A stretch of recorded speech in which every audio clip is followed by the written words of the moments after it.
Tonight we're doing a special show talking about mental health awareness. This is a conversation that definitely needs to be had. I don't know, man. I just wake up some days and just be like, man, these niggas try to take me out. You know what I'm saying? Like, and that triggers you. I was on meds. I was on all that shit. You know what I'm saying? And I want to get a little emotional. Because I don't think I'm gonna ever. Thank you. I don't think I'm ever gonna get over his medicine. My baby sister told me that a guy that I was in a relationship with for 6 years was raping her. And this is my baby sister that I'm supposed to protect and love. And I just couldn't help but feel the guilt. It's really a battle every day for me to not lose it. Because I lost everybody, man.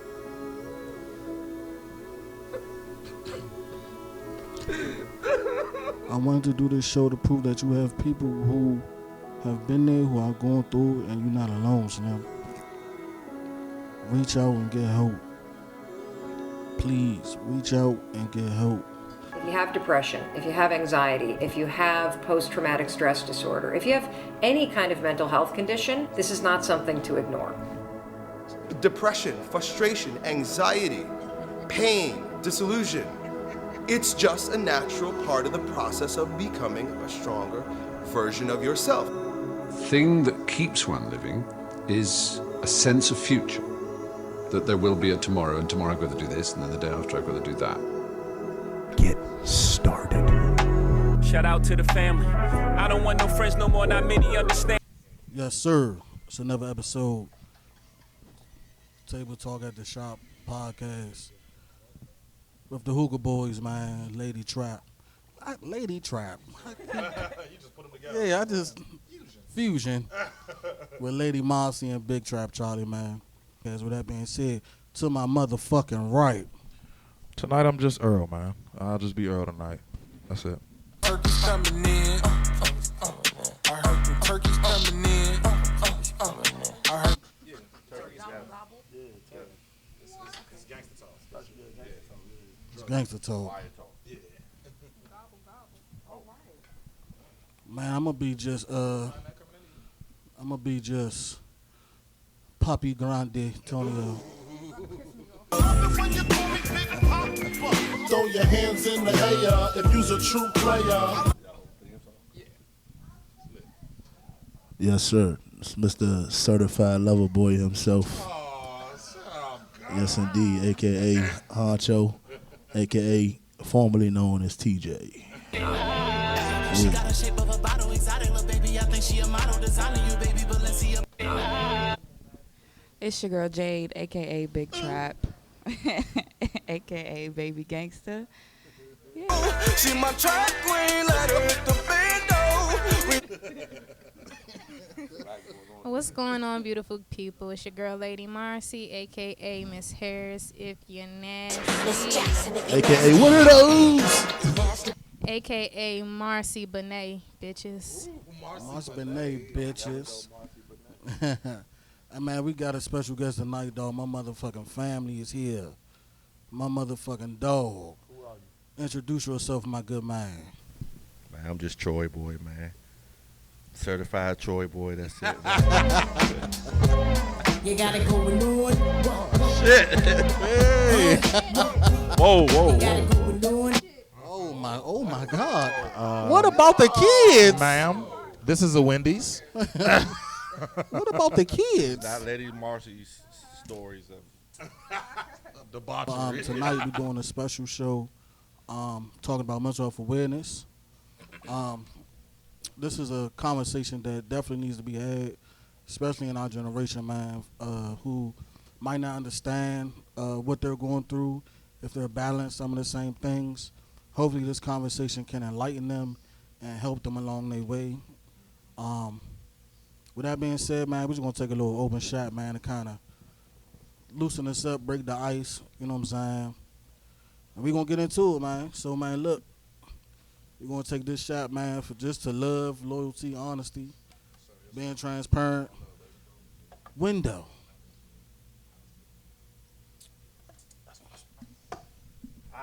Hey. With that being said, man, Again, I said this off the mic, but I'm gonna say this on the mic, man. I really appreciate everybody here on this couch, man. Oh, we almost lost Big Trap. You want? Oh, okay. Hairball. Um, but definitely want again say I appreciate everybody on the couch tonight, man. That's talking about this subject. With everyone. Viewers, man, in the live, don't be scared to chime in, because this is a conversation that we're having amongst ourselves, but also with you guys out there too, man. This is a everybody conversation, everybody conversation, man. With that being said, I'ma just start with myself. Um,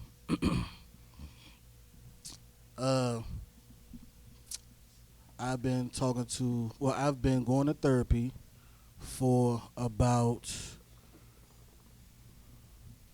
7 months.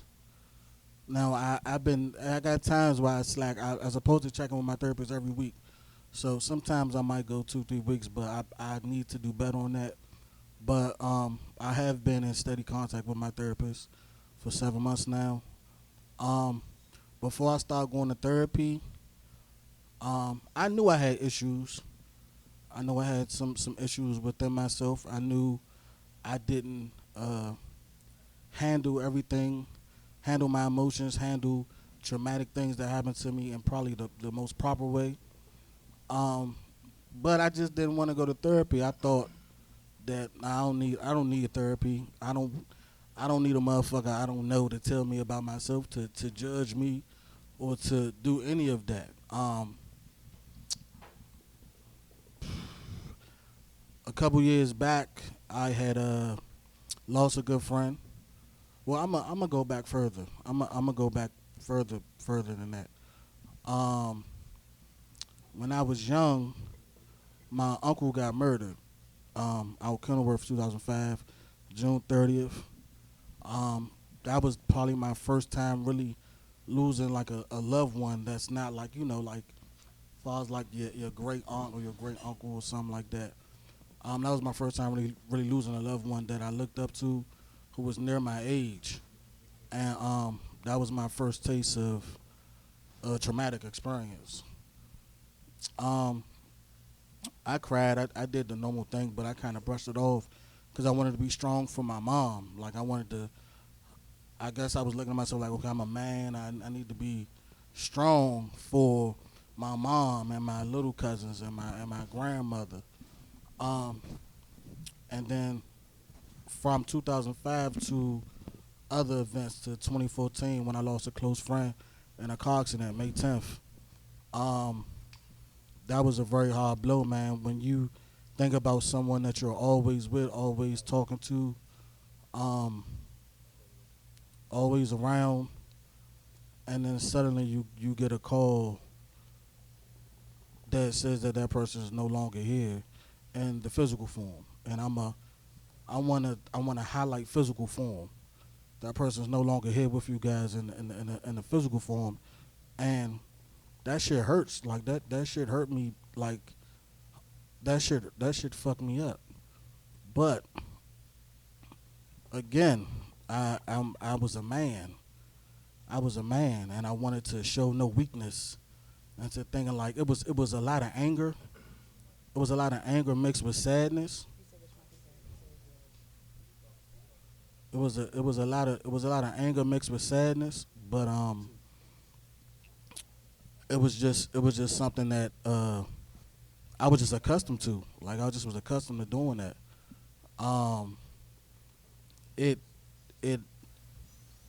kind of I wouldn't say like hardened my emotions or made me like emotionless, because it was times where I would cry to myself when nobody was around. It's times that I break out into random moments and I'll cry because I miss my loved ones. I miss people who I've lost in my life, and I felt ashamed of that. Like I felt like that was a form of weakness. So I was embarrassed to cry and felt like, what the fuck, like this happened so long ago, and I'm still triggered and I'm still fucked up off that. You know what I'm saying? And April of 2017, I lost my grandfather, somebody who I considered a father figure to me that raised me. And I tried to be, I actually tried not to cry at all. And what I learned in therapy was that I skipped a part. I promised I was going to be fully transparent. April of 2019, I was in a relationship with a young lady who I thought that I was going to marry and have kids with. And we ended up going our separate ways. And that was probably the first relationship where I was really like madly in love. And I felt like everything was going right.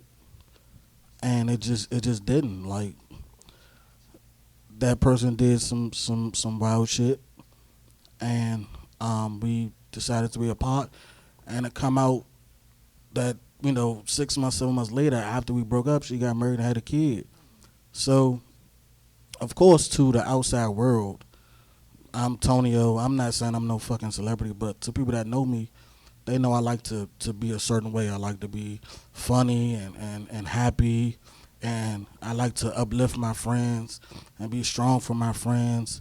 And I feel like that just was my role in life. Like, that was just, I'm the person to uplift other people that's going through things and be strong for other people and just suppress my own emotions. And the whole time, all of those tragic events with other ones, of course, did put me in a depression. And I never had suicide thoughts. Like, I never thought about offing myself, never. But what I did learn is that it was times where I'd be distant from my friends, and it wasn't even like I'm knowing what I'm doing. It's not like I'm like, okay, I'm feeling this way, so I'm not going to talk to everybody. It don't work like that. At least it didn't work like that for me. It just was like a natural way I was living my life, which I thought I was being my regular self. But when people around you start to tell you that you're not being yourself and you're not, you're not acting how you like normally would act, that's a sign, bro. Like, that's a sign. They be like, oh, just take a quick second and be like, they might be right. Like, you, like, analyze yourself and be like, what the fuck is going on with me? You know what I'm saying? When I first started going to therapy, for the first couple weeks, I was not fucking with my therapist. Like, I did not want to be there. I was just saying whatever just to get out that session. I was just like, yeah, I'm probably sad, or yeah, you're probably right. And then I'd go out and buy a bottle and be all right. You know what I'm saying? And that was just me being completely transparent. I was not fucking with my therapist. I was not taking it serious. I was not doing the work, and that's why I was still stuck where I was at.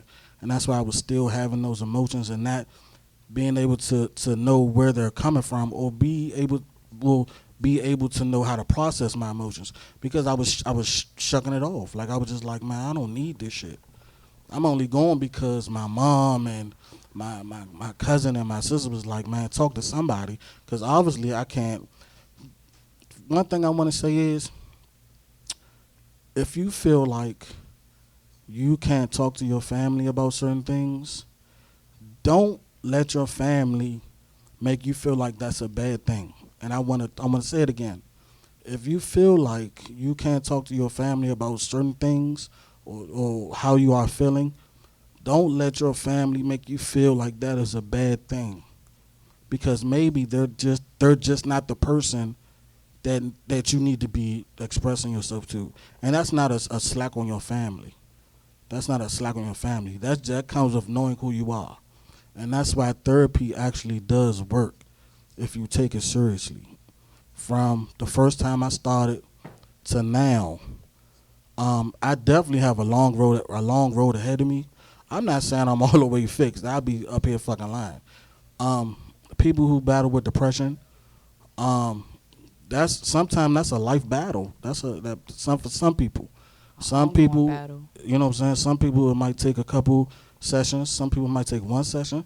Some people might be, I know people who have been with their therapist for 10, 20 years. and they like family to them. Like that's just what it is. You know what I'm saying? Going to therapy, and this is for our generation, man. Going to therapy does not make you crazy, bro. That does not make you crazy. That does not make you less of a person. That does not make you a fucking project. None of that shit, bro. Going to therapy is a sign of strength. That's a sign of you taking a step to know yourself and get help for yourself so you can live a good, healthy fucking life and be happy. And that's real shit, man. One of the first things I learned in therapy was to learn how to one of the first things I learned in therapy was to learn how to accept the things that I cannot change and be happy with that. That's one of the hardest things to do in life, period. And that falls with a lot of things. That falls with losing loved ones. That falls with a relationship that you really wanted to fucking work and you really love that person and you might still love that person and that person stabbed you on your back and said fuck you and spit on you and don't give a fuck about you for the rest of your fucking life. But you still love that person. You have to learn to be okay with that and live your life and be happy. Because all you doing, you're not hurting that person. You're not. You're hurting yourself. You taking away days from your life. You taking away days from the people who love you life that want to be around you. You know what I'm saying? So I don't want to sit here and wrap everybody's night up, man. I'm gonna let my family have their time to talk. But I just wanted to open the podcast up with my truth, man. I'm pretty sure this is not the last time I'm gonna be talking, but yeah. Well, I'll just start by saying that a lot of people don't understand that it's okay to not be okay.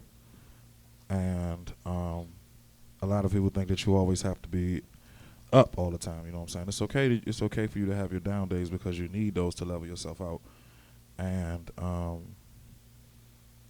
I talk to a lot of people about mental health and stuff like that, and it's really good. I just want to say it's really good that we're having this conversation today because a lot of people are scared to like be as transparent as you just were, as everybody else is going to be, just generally. And just a little background on me.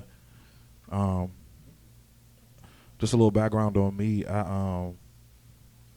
When I was young, I used to have rage issues.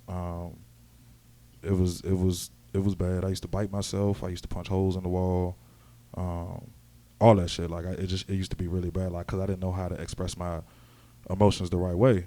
So, you know what I'm saying? Like coming up, growing up black and all that other shit. It's not, especially if you're in the church. It's not necessarily, oh, we need to go get this checked out. We need to pray and all this other shit. And I'm not taking nothing away from anybody that's spiritual or religious, but it's okay to seek help.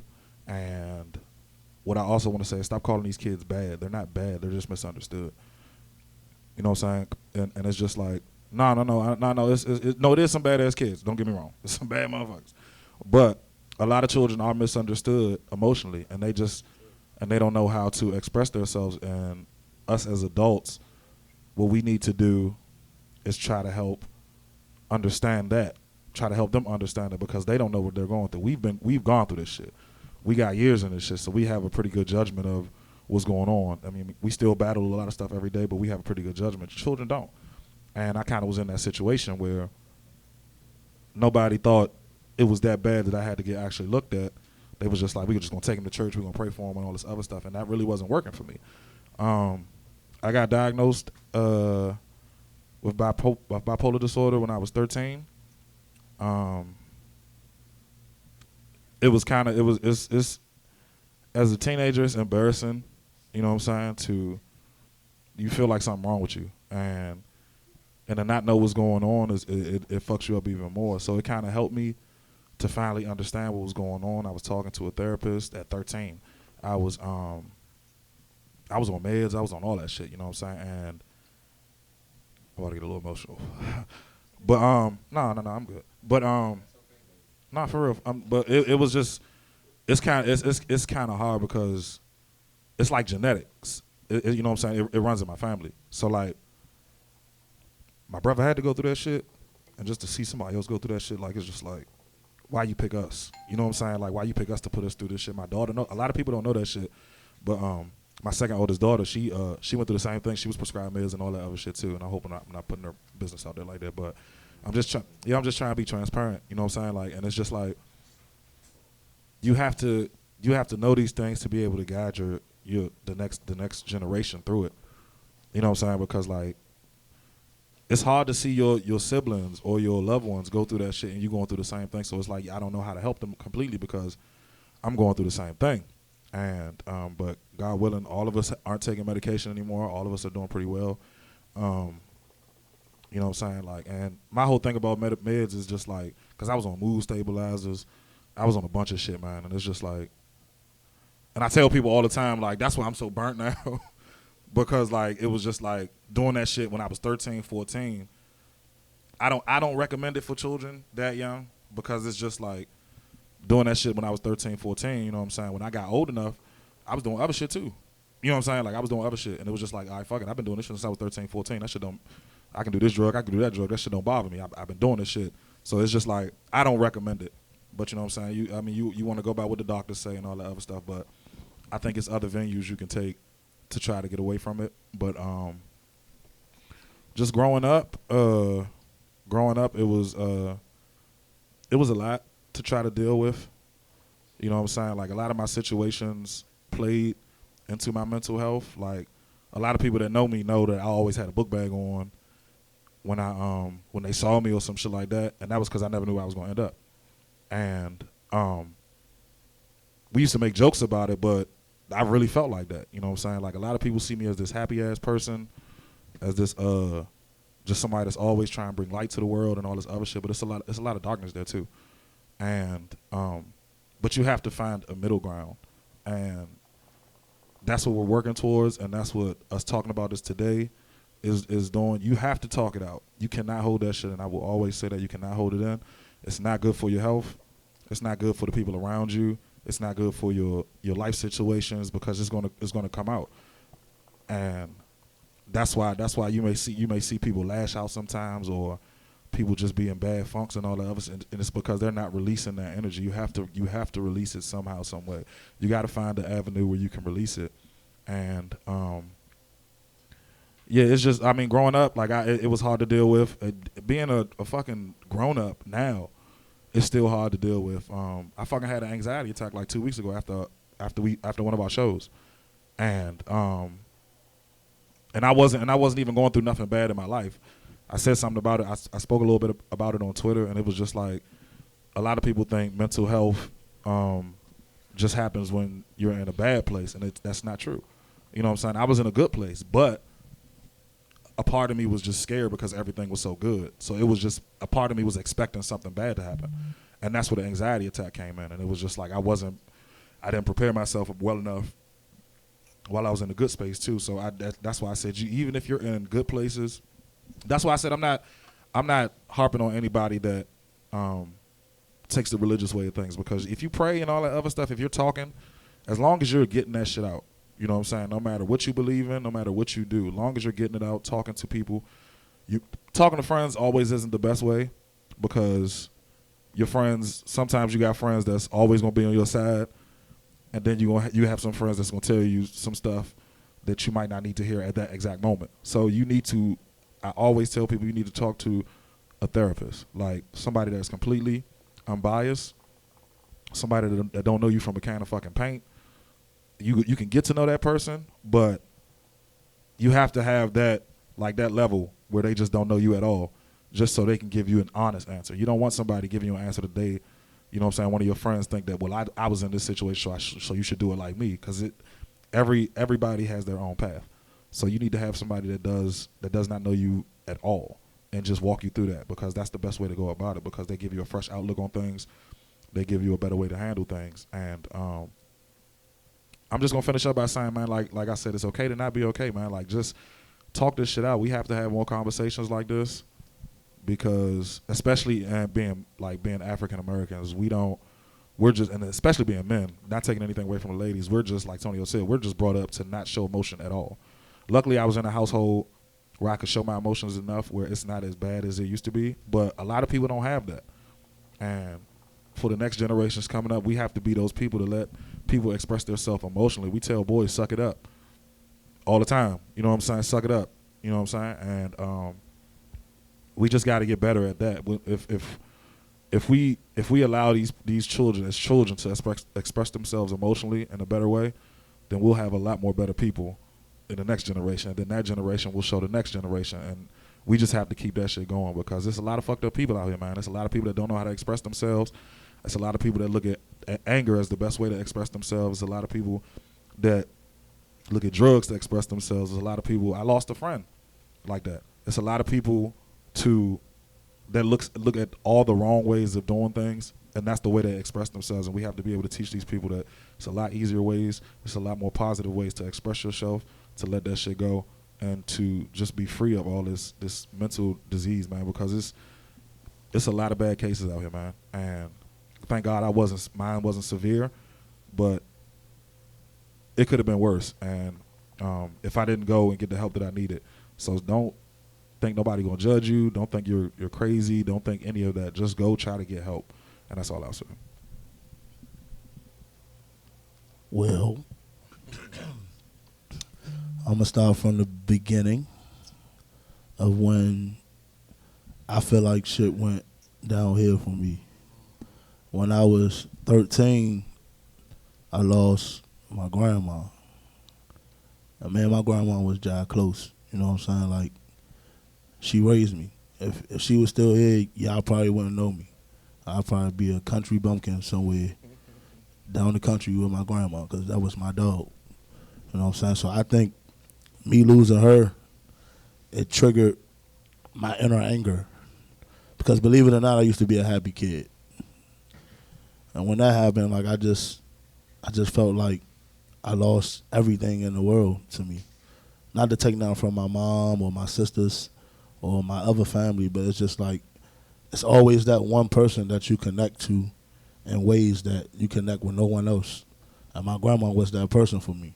She understood everything about me, and she talked to me frequently, and she told me right from wrong. You know what I'm saying? Like, she raised me. So that was the first thing. It was a couple years after that, you know what I'm saying, I lost one of my favorite aunts that fucked with me. Then recently I lost my little cousin. My little cousin was my dog.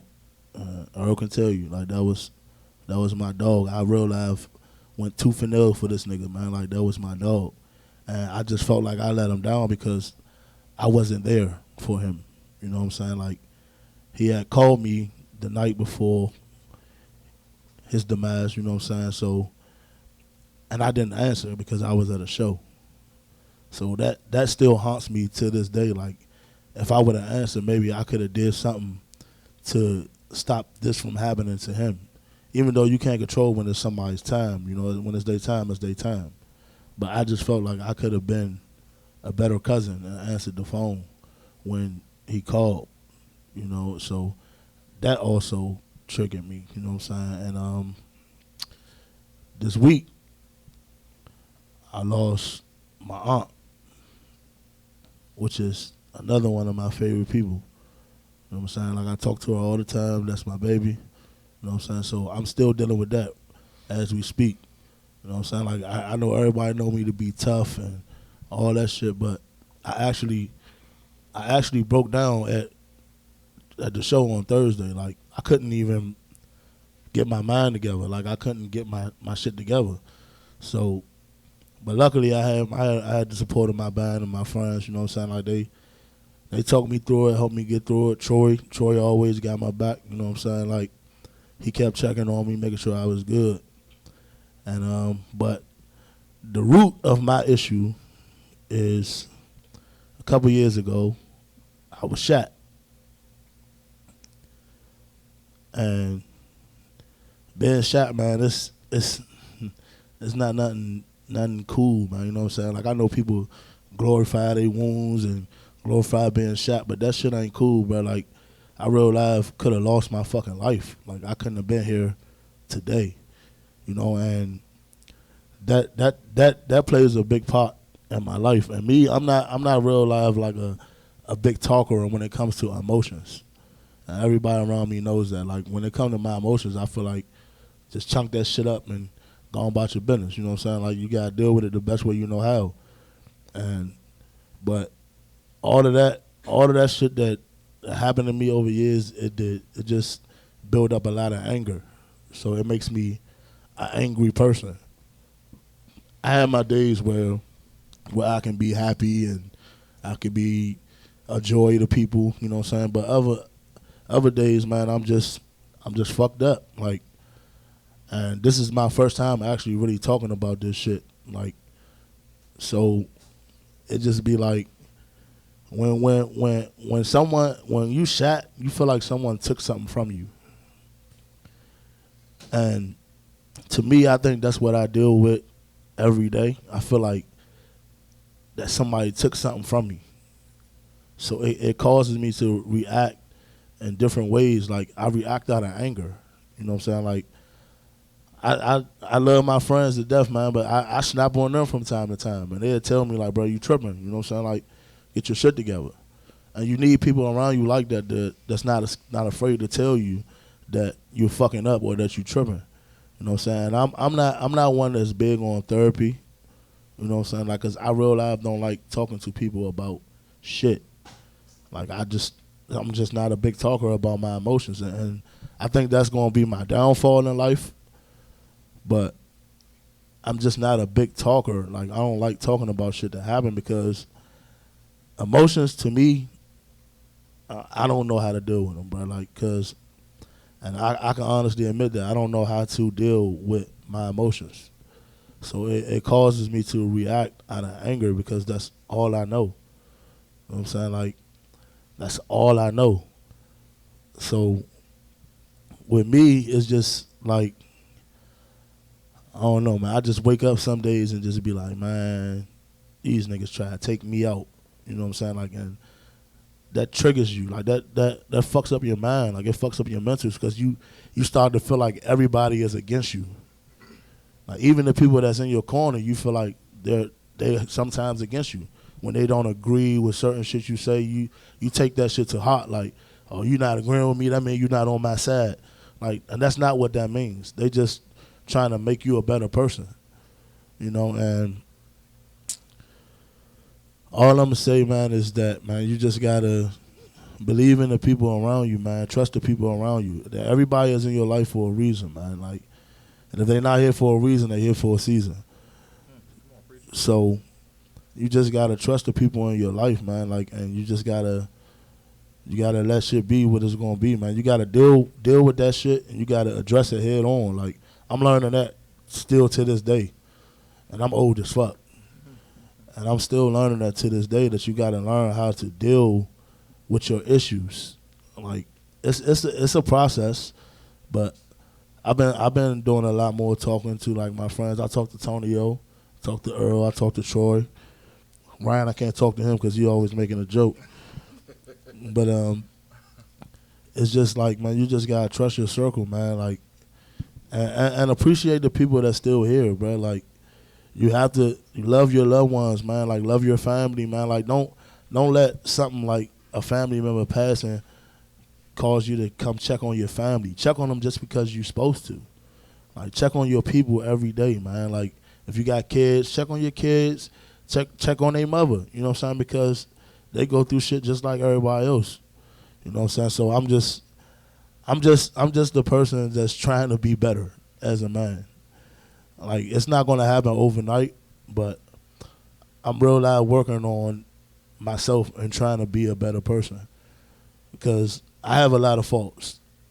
And it's just like, for me, it's just hard to deal with because I grew up one way. But as a man, you start learning your own way. Like, you like, maybe it's good for me to talk about this shit. Like, maybe it's healthy for me to talk about this shit. So you just got to not be afraid to tackle your emotions head on. like that my friends tell me all the time, man, being emotional don't make you weak. You know what I'm saying? But to me, I always grew up like emotions make you weak. But I'm learning in my old age that emotions don't make you weak, it just make you human. You know, so I'm no longer too afraid to attack my emotions head on. You know what I'm saying? So I'm just working on being a better person. And I thank the people around me, man, for always having my back, telling me right or wrong. You know what I'm saying? Like my mom, I talk to my mom, that's my baby, that's my heart. I talk to my mom all the time, and if you know my mom, y'all know she ain't gonna tell you no bullshit. Like she gonna tell you what it is. Like she told me the other day, you acting like a bitch.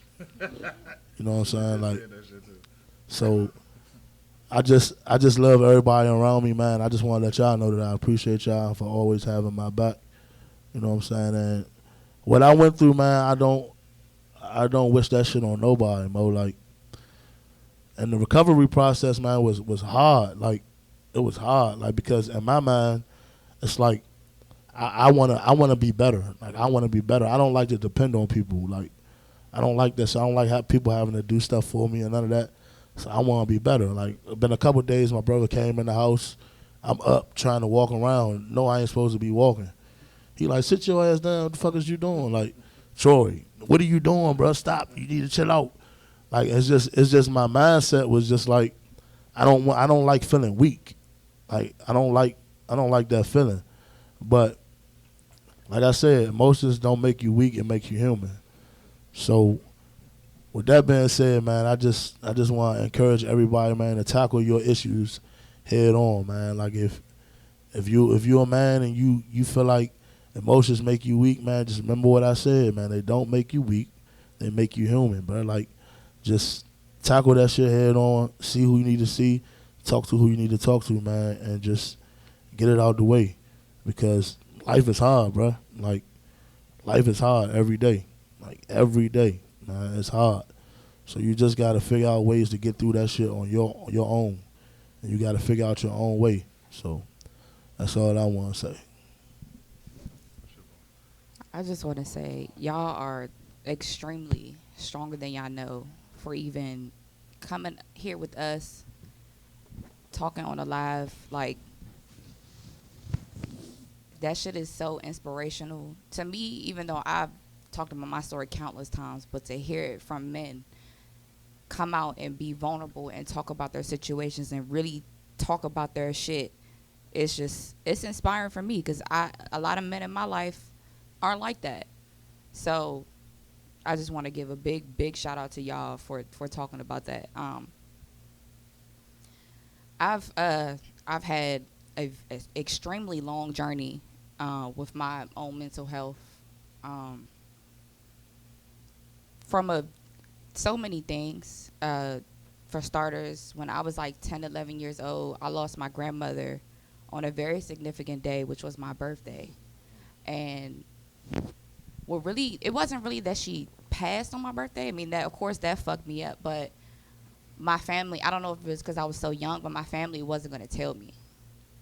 And I had to overhear somebody, and then that's how I found out. But if I didn't hear from them, I probably would have never known, that they probably would have told me months later. So that kind of really, even at a young age, I didn't know how to handle it until 2012. My aunt passed away on Christmas Day. And that fucked me up really bad, because like a year and a half before she passed, my mom's side of the family wasn't really close. So she had just started coming around. Like, she would pop up every week for dinners at our house and stuff like that. So it's just so crazy how God put her back in my family's life, and then she was just gone, taken away on Christmas Day. She she had an asthma attack and fell and hit her head on a concrete step outside. She had just left our house for Christmas dinner. She went home, and then I went out, and then my mom called me. She was like, "Your Aunt Susie, she just died. She passed away." I'm like, "What the? It's fucking Christmas." So those two significant days, even still to this day, I get very emotional, and it's so sad that now I have to remember Christmas a different way. And every year for the rest of my life, I have to remember my birthday as a very sad day. And I didn't really have to deal with that up until I started getting older and I was going through shit as like a young adolescent. I was going through fucked up relationships, fucked up friendships, and people were betraying me, and I was just always such a good person, and a lot of people turned their back on me and showed me their ass. And I was always that person to go far and beyond for the people that I care about. I've never been that janky type of person. So for people to really turn their back on me and show me their ass to kiss really, really fucked me up. And even the person that I was in a relationship at the time, just like how you felt, Tonio, that's how I felt with him at the time. And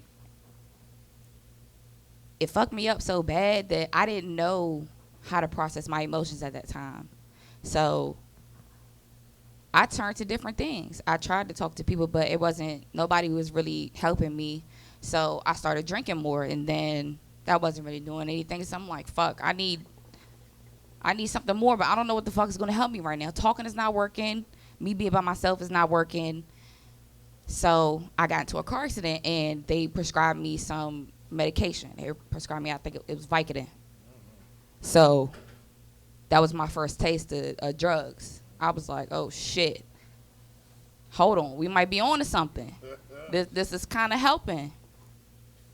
So I wasn't really abusing it at that time, but that was my start. That was my introduction to that world. And long story short, I ended up doing Vicodin so much that I needed something stronger. So I just moved up. Tried Molly, didn't work. I was like, what the fuck, I can't sleep. Oh, no, I don't want that shit. So then I moved up to Perks. I got introduced to Perks. And it's crazy that the person I was in a relationship that was adding on to all this shit that was happening to me kind of introduced me to that. And he was like, just try it. Just try it. Him not knowing that I'm going through something right now, I took full. I took that shit and I was like, okay, yeah, this is it for me. From that day on, it just went downhill. My outlet wasn't a therapist. My outlet wasn't talking. My outlet was alcohol and pills. And it started off like maybe like a Perk 5 every now and again. Then it turned into a Perk 10 once or twice a day. Then I heard about 7s. I'm like, oh shit. Trying them joints 3-4 times a day, and it just got worse and worse and worse and worse for like a good 2.5 years. So at that point, I'm like, okay, I'm good. I don't need no help. I got the drugs and numb my pain. And I was stealing from my mother to get money. I was like, so much from that time I can barely even remember because I was just so high all the fucking time. All the time. I can barely remember half of the shit that I was doing at that time because it's like I was high all the fucking time. For so long that I was a functioning addict at that point. I was literally a functioning. I was in cosmetology school, doing good, doing my thing, and I was just still getting high every day. I was still doing what the fuck I was supposed to do, but I was as high as fuck every fucking day. I was an addict. I was literally a functioning addict for like 2.5 years. And the one day I got caught up because basically a friend at the time, a close friend at the time, and I still think her to this day, I got caught up and my boyfriend, he texted me about getting some perks, but it was on my iPad and my mom was using my iPad at the moment. She was like, what's this? What's Perks? What is that? I mean, she knew what a Percocet was. She didn't know the short term for it, but I was like, what are you talking about? What are you talking about? I was denying it like shit. Then she went and asked my friend because she knew that she wasn't going to lie to her. She was like, is she doing this? And I'm looking at her like, fuck. Fuck, I'm about to get caught up. She ended up telling her, and my mom was like, you're going to rehab. You're going to rehab right now. I said, no, I'm not. I'm lying like shit. I don't want to go to rehab because then at that point I'm thinking like, damn, I'm not gonna have no access to these fucking drugs. I just went fucking haywire. I went ballistic. I was like, I don't have no control over the situation right now. So I went and I was talking to my friend for a little bit, and then I went and sat in my bedroom, and I was like, damn, I have a decision to make. I can either go away, be away from my family and friends for who fucking knows how long, or I can sit and get this shit together. So I made a long prayer, and I was praying for like 30 minutes. And God ended up telling me, he said, look, you got yourself into this situation, but you can also get yourself out of it. Because I'm giving you that power to get yourself out of this situation. So I was like, you know what? He wouldn't steer me wrong. So what I did, I sat in my bedroom, locked my door for a week. I didn't go to no fucking rehab. I sat in my room for a whole week, didn't eat, didn't sleep, throwing up, scratching, pulling my hair out, tried to commit suicide.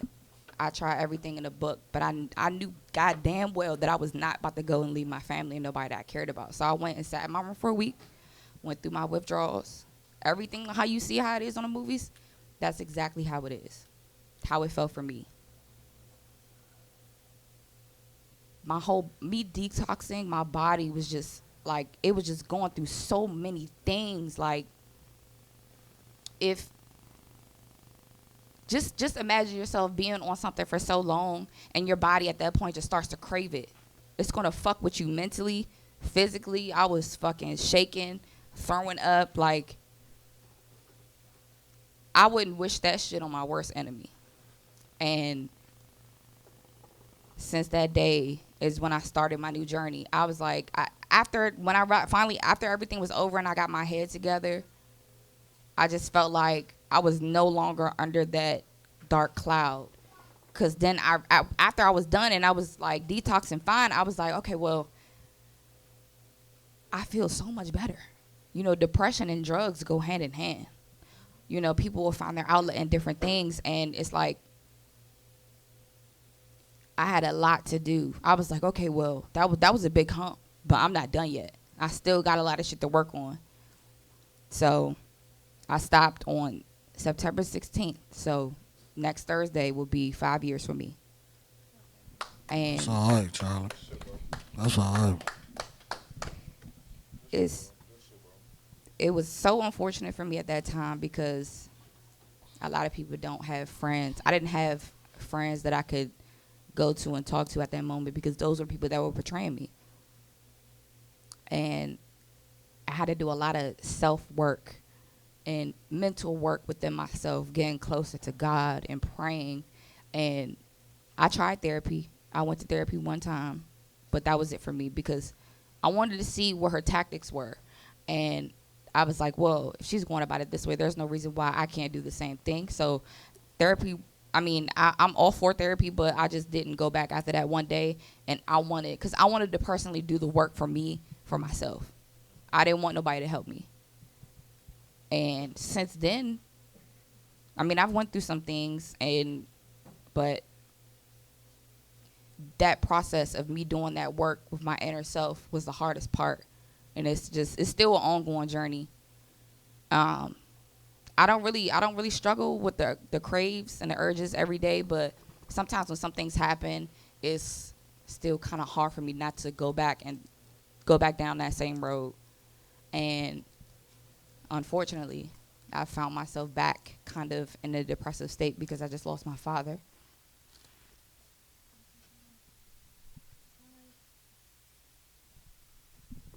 And you know how you was talking about how your aunt and your grandma was that person?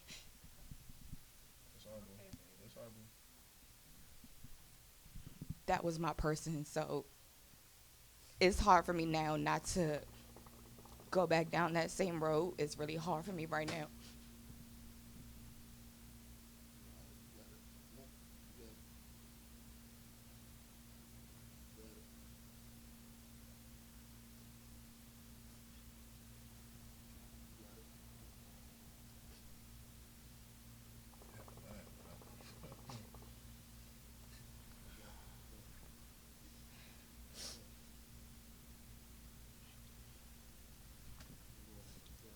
the hardest part about my dad's death was it didn't happen so quickly. I literally I watched my father deteriorate for months.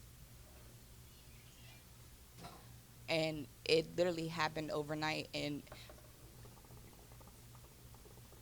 if you've ever had a sick family member and you just watch them get sicker and sicker and sicker, my dad went from being him to lifeless. Could barely breathe. He can't see. He can't talk. He can't eat.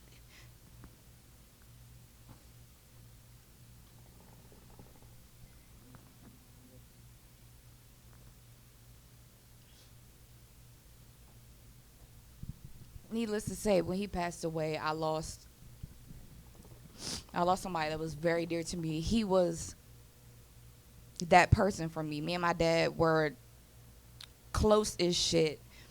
And to watch somebody that I love, my father struggle so hard, it kind of brings me back into that stage again. When you lose somebody really close to you, you go through all those emotions all over again, and I feel like I'm back at square one.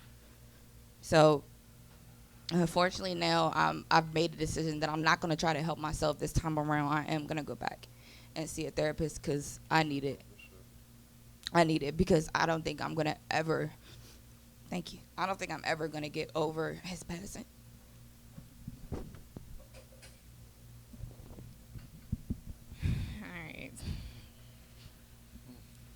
I just have to reiterate, I am really proud of you all for being transparent and vulnerable, and for sharing your story, because it might not be easy, but it makes it a little bit easier for other people to be able to do the same thing. So thank you so much for being brave. Okay, so my first bout with depression came with my great-grandmother. I was going into my junior year of college, and that summer I was actually interning in California. And so I'm from DC. My entire family, or most of my family, is in the DMV area. And everybody knows a time difference between California and this area. And I remember waking up in July 2013. And for some reason, I just decided to get on Facebook. And the first thing that I saw was that my great-grandmother had passed away. The shittiest way for you to find out that anyone has passed, because I'm just like, what the fuck? And my grandmother was waiting to tell me and waiting for me to get up in order for me to, find out what happened. And so by that time, I was just ready to go home. I had another month, with my internship left, but I was just, this is like the matriarch of our family. This is the person who groomed everyone. She had 7 goddamn kids, and she raised so many people and just had so much love and warmth and comfort in her heart, and showed me what it meant to be a bold woman, to be brave, and to really stand in your truth. And so my family decided to wait for the funeral until I got back home in August. And we talk about it all the time, how we can go to different funerals, but it's that one person that hits, and you just damn, I just didn't expect that. And I was just thinking about, going home and seeing her and loving on her, but I just didn't get that chance to. And so once I had went back to school, I started seeing a therapist and just, expressing my feelings and getting everything out. And I felt like I was good, and I was able to move on. Senior year of college, I went back home, and it was my winter break, and somebody that I really trusted, a family friend, somebody that I knew for a while, raped me.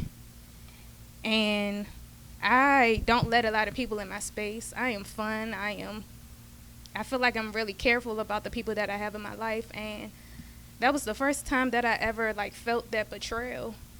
And I just didn't know what to do with myself. My coping mechanism is joking. So I laugh at a lot of shit, even when it's inappropriate, because that's just my way to get through things. And so the incident happened. I went to my grandmother's house after. My best friend came and picked me up, took me to the hospital, and I'm just in a state of shock because out of all the people, and I've heard stories, but you just don't think that this shit will ever happen to you. And so I didn't know what to do. I stayed with my best friend for a week straight. I don't know. I couldn't sleep. I couldn't eat. I tried my best to just move forward and get myself together to go back to finish my senior year in college. And I felt like I did a good job. Still was going to a therapist, seeking help. And I felt like I was getting better. But it just, I don't know, things were different. How I guess, interacted with men, it turned me off completely. I wasn't trusting of anybody at that time. If a man tried to talk to me, I was just so rude and nasty and mean. And, you know, there are good people out here, but I just couldn't see that because I was just so blinded and I was just hurt. And I was just so confused by the shit that I was going through and the pain that I was dealing with. It wasn't fair. It wasn't fair to be in that space. It wasn't fair for me to have to deal with that. And I just couldn't think that that would be the person to do some shit like that to me. And I spoke with my family about it, and it took me forever to tell my mom because this is literally one of my mom's best friend's sons. And it's, if you're raised with people and you have this relationship, a part of me was like, it was just better for me to just thug it out, to fake the smile, to act like nothing ever happened because I don't know what was going to happen. You hear stories all the time how people don't trust or believe the stories of people who are survivors of assault, and I kept that in my heart and like deep down within me because I ain't believe it, and I just thought it was the best way for me to cope and deal with the situation. But I finally told my mother, and she went the fuck off, and she ended up talking to, you know, the mother, and shit went completely left. But it needed to happen because a lot of people think that they're surrounded by people with good intentions, and they're not. A lot of people are vile, they are evil, they have very bad intentions, and I just didn't know which way it was going to go because this is also someone else's child. And I didn't want to feel like I was the burden onto anyone, but this was also this was him. This was of his doing, and he decided to do it. And so there are consequences to that. So I felt like I started getting back to myself, stepping out of depression. I gained hella weight. I was like wearing hella like bigger clothes. I was just not myself. And people can tell how I was eating, how I was drinking, smoking, things of that nature. Last year, 2020, January, this entire like pandemic, especially last year, sent me through the motherfucking fire. And it sucks because it just feels like bullshit, but I know that I came out stronger. And so January of last year, my baby sister told me that a guy that I was in a relationship with for 6 years was raping her. And this is my baby sister. This is somebody that I'm supposed to protect and love.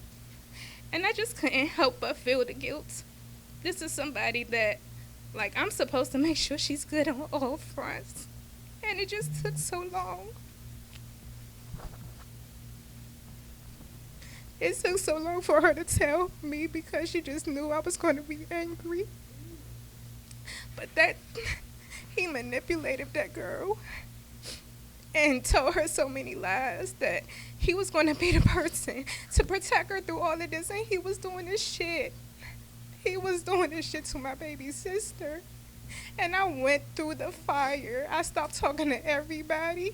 I was angry, and I couldn't help but to feel angry with my sister too because I'm just like, what the fuck? Like, this is awesome, somebody that I thought was supposed to be my forever, and he wasn't. And I'm just thankful for God for bringing things to the light, but that shit hurt. And it was a version of myself I'd never seen before. I feel like I am very happy-go-lucky. I am loving, I am caring, but I wasn't in therapy during that time, and I was just a bomb. And so anything anybody said, I would just snap.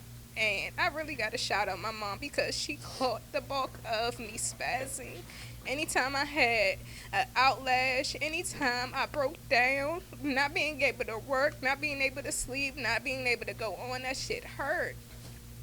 That shit really hurt. And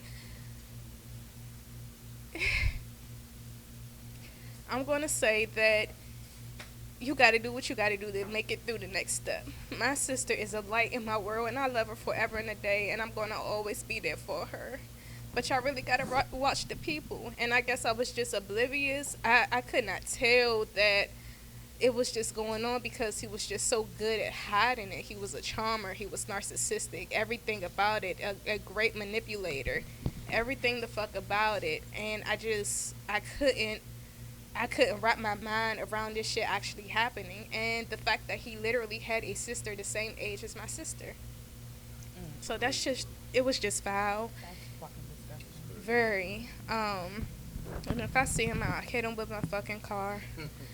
But I just want to say that anybody going through a space or have dealt with trauma in any way, shape, or form, just know that healing is not a destination, it's a journey. And it's a forever journey. And we just have to be mindful of that.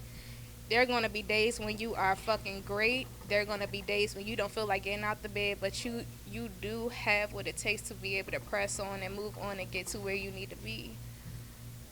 Yeah, also, I had to really step back just from being in, I guess, communication with my family, because this was also somebody, I'm snotty, yes. This is also somebody that was around my family forever. Like, can charm any fucking body. My grandmother loved him, and I had to step outside of that space, because what I also learned is that you cannot heal in a place that you were broken. And so you have to be able to take time for yourself. But 2020 broke me. It broke me down to, it stripped me, and I went completely to the bottom because I just didn't know where else to go. But with that, I came from the fucking fires, and I am bold, and I'm brave, and I'm not a victim, I am a survivor, and I'm going to keep on marching and stepping on necks and backs and everything else in fucking between, because I am her. And I refuse to be anybody's fucking victim in anyone's fucking story. So whatever you going through, whatever you feeling, do what you got to do to make it through it. We got you, we here for you, even if you don't want to say it right here, like, my DMs are forever open. Like, this is what it's all about. You have it's hard going through the fire. It's hard breaking generational curses, but it got to start with someone. And you were chosen for a reason. Heavy is the head that wears the crown. You are the chosen one, so you got to act like it. And just to let y'all know, man, I know everybody on this couch, and I know that this is a part of us that you will never see. You know what I'm saying? Like, so I commend Tonio for wanting to do this episode, because it's very much needed, and it's very much healing. You know what I'm saying? Like, hearing all this shit, bro, like, it make you think about life different. You know, it make you appreciate the good things that you have in life versus the bad. So in this process, man, it's just very healing to see that us as a collective can come together and be totally transparent with y'all. You know what I'm saying? So it just makes me feel good to know that I have people around me that's not afraid to share their inner emotions with anybody. You know what I'm saying? So with that being said,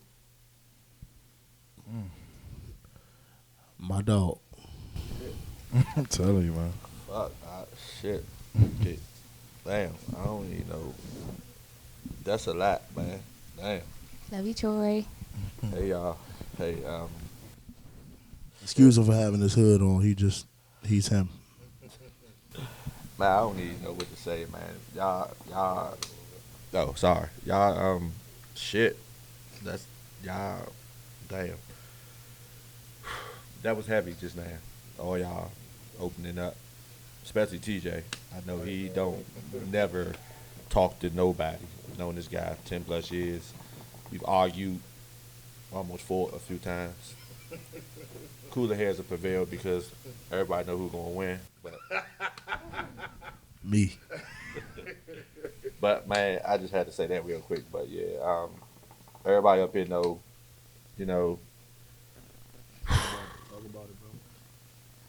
yeah, this is tough. Like, y'all can't hear me.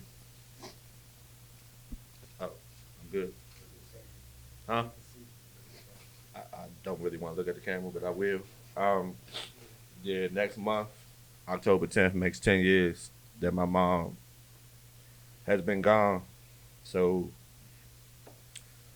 yeah, I've been dealing with depression, anxiety. I had suicidal thoughts. Nobody ever knew because I stayed on the go. And, it's, I mean, I done told this story a million times. I thought it would be easy. It had gotten better. My mom's birthday was just August 28th. Still trying to get through that. But, shit, man. Y'all broke me down already. But, a lot of people don't know, but when my mom did pass, it was sudden. She went in the hospital. And I don't really want to break down everything, but just let y'all know I had to make a decision to pull a cord on my mom because there wasn't nothing else they could do. And I had to stand right there and watch my mom take her last breath. October 10th, 2011. She passed at 7. I don't even want to get to that, but I haven't been right since then. I really felt my heart break. And to this day, I don't even know how I'm still able to talk or function because that hurt. Like that shit broke me down. I was always angry. Shit, it's just a lot, man. Talk about it, bro. I'm sorry, y'all. I know y'all wanted me to talk, but this shit is tough. Take your time, Charles. It's tough. It's tough. But everybody on this couch, well, the males know that I was always angry. Always. Always. Tried to fight him before. Me and Tonio probably never had no issues. Me and TJ, to this day, butt heads. Ryan, off camera, argue with him. And every day, it's all my friends know they seen the dark side of me. And it was rough because I didn't want to admit that something was wrong with me because everybody knows me as a tough guy and he gonna do this, that, and third. But in reality, I was fucked up for a long time. For like 6 or 7 years, I was carrying around a lot of anger. I was always snapping at people. I wanted to fight. I'm still like that, but it's a little bit more calmer now, So I'm thankful for that. And what helped me out was therapy. I admit I went to therapy, and my therapist told me it's really okay not to be okay, and I'm big on that. I'm big on that, and I thought I was making some progress, and then April 2019, my grandmother had a stroke, and when she had the stroke, it brought upon dementia, so she had to go to the hospital. And after my grandmother had her stroke, my grandfather instantly, just as Jade said, my grandfather just basically just wanted to stop living. He stopped eating. I had to go see. I checked on him just about every other day when I got off work. He stopped eating. His kidneys. The doctors wanted him to go on dialysis. He told them no. Come to find out, my grandfather only had one kidney. He had COPD. He was going through a lot. So from April 19th up until basically the end, the middle of July, I saw my grandfather basically deteriorating every day. He stopped eating.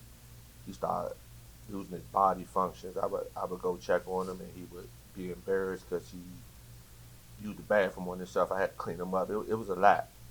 And it hurt. But right around this time, when my grandfather went to the hospital, TJ got shot. And they were in the same hospital. Nobody ever knew this. I don't think I really told nobody, but they were in the hospital at the same time. Yeah, I would go see TJ, and then I would go see my grandfather. And I was battling with that shit, but nobody ever knew. I never said nothing to nobody because everybody looked at me, all right, if Troy can handle all this shit, I'm good. That's a lot of people told me that, and it's crazy. I never knew me being strong helped so many other people, but I started finding that out. So come August 2nd, I had a meeting with my grandfather's doctor, and they wanted him to go to therapy because he had been in the bed for so long, bedridden in the hospital. They wanted him to go to therapy. So 12 o'clock, we had a meeting. And, my grandfather being stubborn, being the man, he was like, no, I'm good. I want to go home. He didn't listen to me. The nurse told him, and he listened to her. 2 o'clock, I get a phone call from the hospital saying, your grandfather had to be rushed to ICU. He used the bathroom and had blood in his stool. So I'm like, all right, you know what? In the back of my mind, I'm like, this is probably it for my grandfather, but I didn't want to think like that. But with all the health conditions he had, and they telling me he's bleeding, I pretty much knew that he wasn't coming home, and I wasn't going, But what I didn't know was that same day, after seeing him at 12 o'clock, that his health would deteriorate so bad that he passed that same day at like 8:05. And once again, I had to stand there and watch somebody that helped raise me take their last breath. You good, bro. You good, bro. And You good, bro. I don't even know how I'm still around because that shit broke me again. Like, why me? Why do I have to keep seeing people take their last breath? Why? I know I'm strong and tough, but damn, why do I gotta keep going through this same stuff? And that was my mom's dad, so it's just like watching him go through that. All I could think about was, damn, just the same thing that happened to my mom. So I'm going through it. Make it through the year, by the grace of God, therapy. I make it through the year. My friends, they still beside me through everything, man. I appreciate all of them, man. I know I get on y'all nerves, man, but y'all really helped me down for real. I appreciate it, man. Like, it was, and then fast forward to last year. My grandmother, she had a stroke. She went to hospice. Like I said, with dementia, I would go see her. She didn't know who I was. So it was like talking to her. We would have a conversation, and then she would just be like, I'd be like, who are you? Why are you in my room? Get out. And that hurt. Like, it was rough seeing somebody that basically raised you being in a state where it's just like, it's nothing. It's hard to say. It hurt just to see her in that condition. That was my first superhero, and looking at her now, she don't even know who I am. So I had to hold it together because I didn't want her to feel anything, and I didn't want nobody else to feel anything. So fast forward, 2 days after my birthday, April 18th, I get a call that my grandmother passed, and the last time I saw her, she didn't even remember who I was. So that grandma love is just as important as your mom's. It might be a little bit different, or it's a little bit different because grandmas know what to say when you hurt. They have a different type of love. They look at you differently. It's nothing that my grandmother said I couldn't do that I didn't believe I could do. And that shit broke me again. It just happened right in the beginning of the pandemic. So she passed April 18th. I couldn't bury my grandmother till May 31st. So I had to go through Mother's Day, and with missing my mom and my grandmother. Then her be buried on May 31st. Then July 14th was her birthday.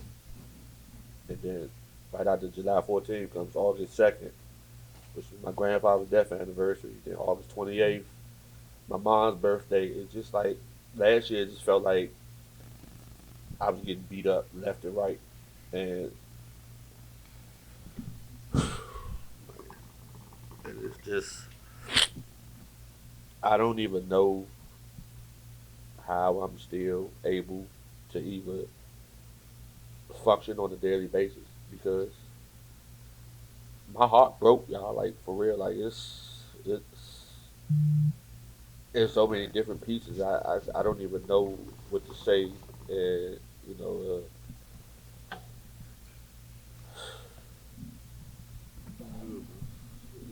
it's just like I said. I'm thankful that I did go to therapy and it helped me get through this and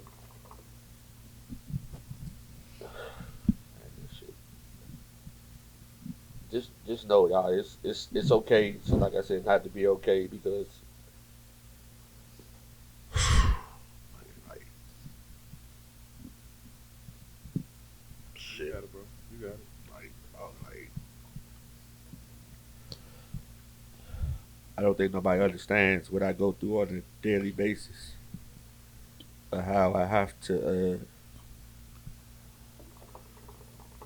talk to myself every day to make it through just through a day without crying or breaking down and just having anxiety attacks. It's really a battle every day for me to not lose it because I lost everybody, man. You good, bro.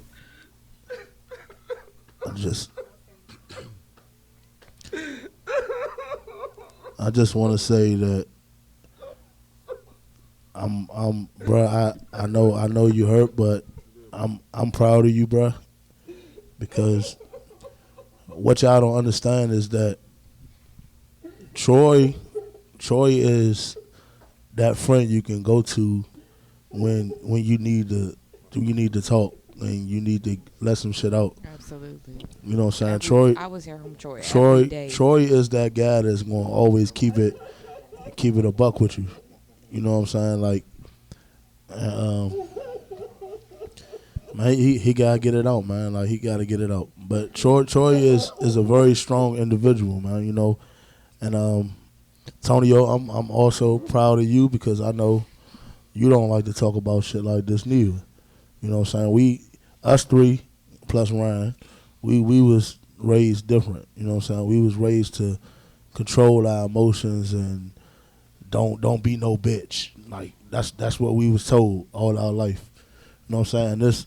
I hope that this episode really lets y'all see us as people and instead of personalities because everybody has a personality. But it's hard to see through the personality to see the real person sometimes. You know what I'm saying? So with that being said, I'm just saying that treat everybody with the same respect that you want to be treated, bro. Like, and your friends, man, love your friends, man, especially if they there for you, man. Like, all my friends been there for me from day one. I known all my friends for 10 plus years. Earl, Ryan, Kane, Tonio. I just met Phil, but I feel like I known Phil for like 10 plus years too. Just met Courtney, feel like I know her for 10 plus years. Jade, this is my dog. Like, this is my dog. But all I'm saying is that, man, like, love your friends, man. Don't be scared to go to your friends because if they love you, they're not gonna steer you wrong, man. They're gonna tell you some real shit. And I love all my friends for always keeping it a buck with me. You know what I'm saying? They always tell me when I'm fucking up, when I can do better, or when I'm just out here tripping. And I do be tripping. I do. You know what I'm saying? And me and Troy are similar in a lot of ways. That's why we butt heads a lot. Because we both feel like we're alpha. You know what I'm saying? So for y'all to see us in this light, that's big. That's big for us, man. You know what I'm saying? Like, But don't get it twisted though. We'll still bust your fucking head. Don't get it twisted. You know, I want to give a quick testimony real quick. I'm not here to preach to nobody, but if whatever higher being that you believe in, get closer to that person. Whatever higher being that you believe in, they will never steer you wrong, whether it's God, Buddha, whoever the hell it is. Because granted, when I talked to God and he got me out of my situation, it was cool. But I really had the initial like official confirmation that God is absolutely real, because a year before my father passed, he kind of like, when I was living at my parents' house at the time, he was showing me like kind of like a dark cloud around my father, and it was kind of like it gave me the feeling like, okay, something is going to happen with him, but I just don't know when. And so that's when I was getting on my grind and I was getting myself ready to move out. But something gave me a push to really get my shit together, to really move out the house. Like, for months, I had something in the back of my head telling me, like, it's time. It's time for you to go. It's time for you to leave the nest. You got to go. You got to go right now. And once I did, my father's health deteriorated. And I feel like that was God telling me that you had to go, because if you were still living at home, I wouldn't have dealt with it the same way that I'm dealing with it right now. Always listen, man. Exactly. Always listen, pray, and listen. Whatever those voices are telling you, your ancestors, if you're spiritual, your ancestors, your higher beings, listen to what they're telling you. Facts. Listen to the signs. Look at all the signs. You know what I'm saying? Do what you have to do, because they will never steer you wrong, ever. Before we go, man, quick second, man. Definitely appreciate everybody on the couch that shared their truth, Charlie, man. That really took a lot of courage, man, to be completely transparent, man. And I hope this episode really touched a lot of people, man. I just want to say this before we close out. If you're having thoughts of suicide, please reach out and talk to somebody. A lot of people might not know this, but I had a dear friend of mine who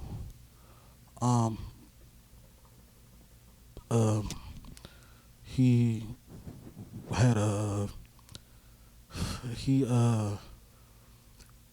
he was a good guy, man. He was a good guy, and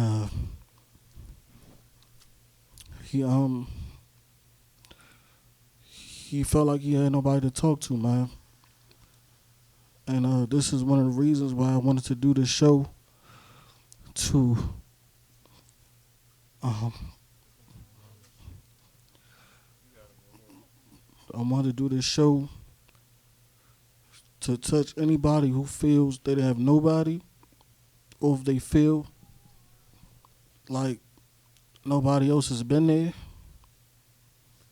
I wanted to do this show to prove that you have people who have been there, who are going through it, and you're not alone, Slim. Reach out and get help. Please, reach out and get help. When we drop the YouTube, we're going to have all the hotlines, the mental health awareness hotline, the suicide hotline. Reach out and call those numbers, man. If you feel like you can contact me. I don't give a fuck. Get in my DMs, man. I'll talk to you until I'm blue in the face. I don't give a shit, man. Talk to somebody. Talk to somebody, Charlie, man. Talk to somebody. Because sometimes when you're strong, who can a strong go to? You can't be strong for everybody and don't give a fuck about yourself. Take heed, Charlie. With that being said, man, I appreciate everybody who tuned into the live tonight, to have this conversation with us, man. Definitely, man, I want to thank my dog, Troy, man, my fucking brother. Blood can't make us no closer. I really appreciate you for sitting down with us, man. Lady Marcy, Big Trap, man, TJ, Earl, man. I thank everybody, man, for sharing our truth, man.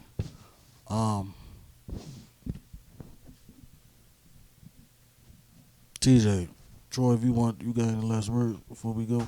Man, look, y'all can reach out to me. I mean, I got. If you need just somebody to listen, I listen to anybody, man. Like, It's not. it's. I know I'm not perfect. I'm not no therapist, but I've been through a lot. So if I know sometimes you just need to have somebody to listen to or vent to, you can reach out to me. I don't judge nobody because shit, it's rough out here, man. It's really rough out here. So I like my friends know if I'm not right, I won't say nothing to nobody. So don't feel like okay, my bad. I just want a lot of people to know you don't owe anybody anything. If you're not in the right mental state or you're not having a good day, it's okay to worry about yourself because I was also told you can't pour from an empty glass. I mean, Facts. a lot of people you have to worry about yourself. You have to. You can't fight anything if you're weak. I mean, when I say weak, I'm talking about emotionally, mentally. Like you have to take time out for yourself. In a pandemic, I know I guess it was a blessing in disguise because it helped me realize that you got to sit down sometime and take heed that I don't care how other people look at you. You got to look at yourself. Like everybody looks at me as the Incredible Hulk, but let me tell you something. I've been a lot of Bruce Banner this year, and it helped me. Like he laughing, but it helped me a lot to realize that you know what, you can be strong, but you can be the strongest thing you can do is realize that you going through something. Like and I appreciate Tonio, TJ, Earl, Marcy, Big Trap, Jade. I'm sorry, I don't know you. Jade, okay. Like this was major right here. Like a lot of people, like TJ said, don't see the other side of people. They just think this nigga just mean, and in all reality, I'm really not. I'm lying. I'm mean. I ain't about to sit here and bullshit. I ain't about to sit here and bullshit y'all. Say, oh, I'm not mean. I am mean, but I also have a softer side of me that these people on the couch have seen. Jade in particular. I reached out to her right after I found out of everything. I haven't texted her in a while, but she knows the love still is the same. So Marcy the same. TJ, I'm on your ass like a lot. Like we argue, damn it. Zoom in. Oh wait now, wait a minute. Hey. I love it. I mean that in a non-homophobic way. That's probably why we don't talk a lot because eventually it's gonna be good. Then there's gonna be some shit like I fucked you up, and then I'll be like, no, you're not, and then he'll be like, I beat your ass, and I'll be like, no, you're not, and then it always ends up we're laughing before the end of the night. We're gonna be laughing. Like Tonio is a gentle giant. Tonio probably doesn't say a lot of shit at all. He just stands around and looks at everybody. He got to the next W. I've argued with him probably more than anybody. And it was well deserved. I'm gonna get into why, but over the years we became closer once I realized what was going on. All right, man. You know what? See, once again, he go out for TJ. Well, if anybody has ever struggled with drug abuse, please don't hesitate Good to shit, man. let me know. This is a judgment-free zone. I'm pretty sure there are people out there who have had it worse than me and did worse than me. But if I'm a listening ear when it comes to drug abuse, I'm all for that. So yeah. I really think this calls for a group hug, y'all. We need to have a group No hug. funny shit. I was really We need gonna a say group hug. like, I know we gotta end, but no funny shit. I know we gotta end, but I just want to say like everybody else already said that like I've known all y'all for a while, and just to see like I know all y'all stories for the most part. I thought I did, and just to see like just to sit here and listen and see that I really have never heard y'all whole story, man. That shit was just crazy because it's just like, y'all, like, we needed this shit. Everybody needs this shit, but I just want to tell y'all, everybody in this room, I fucking love y'all, man, because like that shit was just really, really necessary. We're a fucking family. Like, we just cried together, nigga. Like, so we, nigga, we locked in, nigga. Ride together, you cry together, nigga. Who could gang for life? On some real shit, man. Yeah, exactly. I just want to say I love y'all. Everybody in this room, I love y'all, man. I appreciate y'all for telling y'all story, man. Like, good shit, y'all. TJ, do your shit, y'all. This is a sad episode with the motherfucking HUNCHO boys. Big Trap and Lady Marcy. Y'all say niggas cry tonight. Keep in mind I'm the only one that ain't cry. We love y'all, man. We'll see y'all next week. Not this Thursday. We will not be here this Thursday. Next Thursday we'll be here. Hey, I love y'all, man. This has been another motherfucking episode of Table Talk with the HUNCHO boys. Gang bitch. Fuck Sarah.